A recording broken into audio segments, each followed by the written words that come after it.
विधानसभेच्या सभागृहात मोबाईलवर रमीचा डाव खेळणारे माणिकराव कोकाटेंच्या राजीनाम्याबद्दल येत्या मंगळवारपर्यंत फैसला होण्याची शक्यता आहे। सोमवारी मुख्यमंत्र्यांना भेटू आणि मंगळवारी निर्णय घेऊ असं उपमुख्यमंत्री अजित पवार म्हणतात।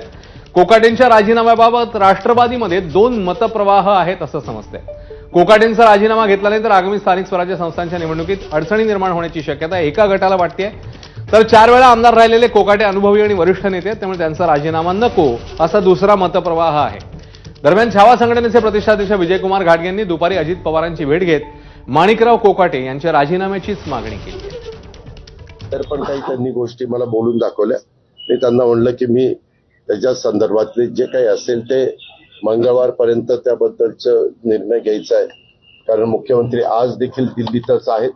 कदाचित ते उद्या येतील, परंतु मी उद्या पुण्याच्याच दौऱ्यावर आहे, परवा मी अहिल्यानगरच्या दौऱ्यावर आहे। मी सोमवारी गेल्यानंतर याबद्दलच्या बाकीची चर्चा मला करायची, ती म्हणजे माणिकराव कोकाटेंशी पण करायची, इतरांशी पण काहींची करायची, ती करून त्याबद्दल